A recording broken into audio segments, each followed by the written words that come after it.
Hi everyone, I'm Rincey and this is Rincey Reads. So as we're heading into the end of the year, everyone's coming out with their favorite books of the year list and things like that. And all the official publications are coming out with the best books of the year list. And this year, 2021 has been really interesting slash weird for me personally just because I went through a bit of a reading slump, and I also feel like I've been a little bit more disconnected from bookish stuff, at least more so than I was previously. I think I'm just spending a little bit less time on the internet, and just I changed sort of the number of people that I'm following on social media and things like that. And so I feel like I didn't hear quite as much about new releases as I normally would. However, there still were a handful of books that came out this year that I was really excited to check out, some of which I've already checked out, but just with other reading goals and things like that, I couldn't get to all of the books, obviously. And so I thought it would be fun to make a little video talking about the 5 books that came out in 2021 that I wish I had read this year.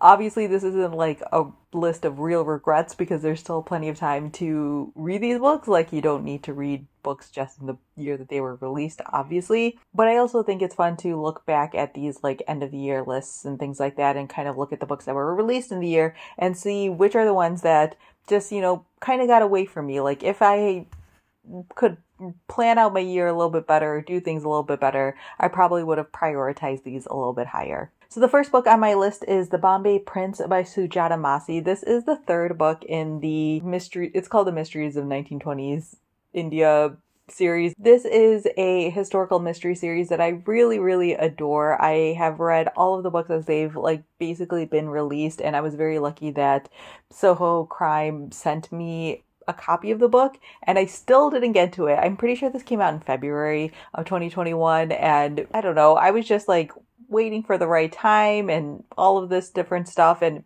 I just didn't prioritize this one. And now that we're getting towards the end of the year, I'm kind of just oh, why didn't I read this book? So yeah, if you aren't aware, this book follows a young woman who lives in Bombay, India in the 1920s, and she ends up becoming one of the first female lawyers in Bombay. And so you follow her as she takes on different sort of cases and things like that in her area. And it's just a really great, delightful historical mystery series. And I'm just a really big fan of them, and I don't understand why I didn't pick up this book yet. Next up, I have How the Word is Passed by Clint Smith. This is a book that I kind of was excited about, but kind of also was a little bit hesitant about. I follow Clint Smith on Twitter and things like that, and so I've always found his insights and things like that to be really fantastic. This is a book that sounded really intriguing, but for some reason I had some level of hesitation towards it. But then as people started reading this book, I heard nothing but amazing things about this book, and I'm just why did I hesitate about picking up this book? So this is a nonfiction book, and Clint Smith goes to these different sort of historical places in the United States that are related to slavery. I will admit that I think that one of my hesitations with picking up this book is that I was feeling a little bit of, I think, burnout in general, just after all of the events of 2020 and things like that.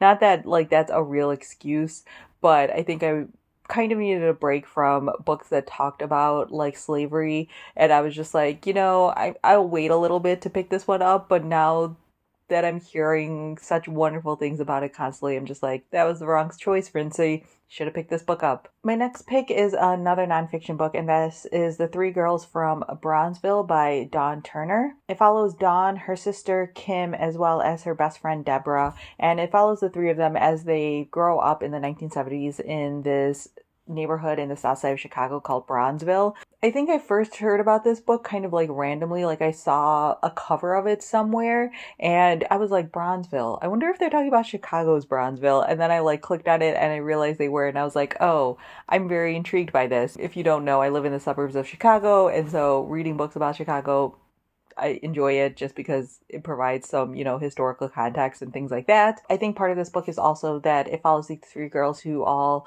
were born and raised in the same neighborhood, but their lives end up taking very different paths. And so, it's that whole nature versus nurture sort of idea, and how different circumstances can turn out for people and things like that. All right, next up I have The Archer by Shruti Swami, and this is a book that I went through quite a roller coaster with, because for some reason when I first saw the book, I thought it was a young adult fantasy book. I don't know where this idea came up in my brain.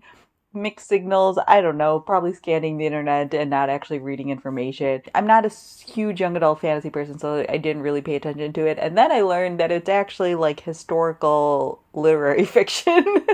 I was like, okay, this seems more up my alley. And then I read an actual synopsis and I'm like, okay, I'm intrigued. So this one takes place, I think, in the 1970s as well, and it takes place in Bombay. You're following this young girl named Vidya who basically her entire life is about serving her family, and she like sacrifices everything to be able to take care of everyone else in her family. And then one day she sees like this type of like traditional Indian dance class happening, and she becomes really intrigued by it, and she finds out that she was actually named after a famous Indian dancer, and her mom allows her to take the dance classes. That sort of like opens up a whole new world for her and kind of changes her life from what I can tell. So I believe that you get to see her grow up and become like a wife and a mother herself.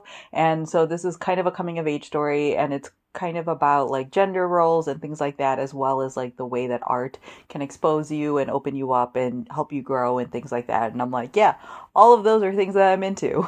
All right, and the final book I have on my list is The Book of Form and Emptiness by Ruth Ozeki. So I'm not going to provide a synopsis for this book because I actually don't have a synopsis for this book, or I don't know the synopsis. I could look it up, but I'm not actually interested in looking it up because I kind of enjoy going into books relatively blind. I read one Ruth Ozeki book and I really enjoyed it, and I've been meaning to pick up more books from her, and I for some reason really like this cover, and so I was just like really wanting to pick up this book.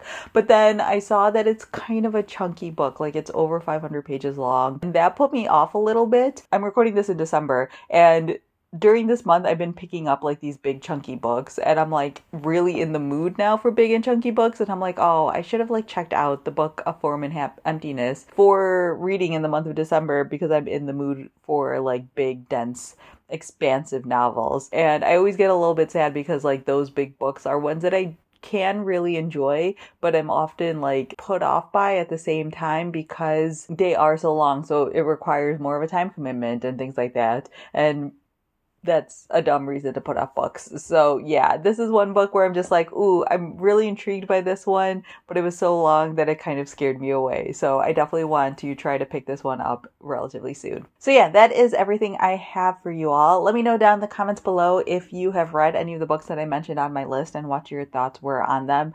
Or even better would be to let me know what books that you wanted to read that came out this year but just didn't get around to. And if you have a specific reason why you didn't get around to it, feel free to share that down in the comment section as well. So yeah, that's all I have for now, and thanks for watching.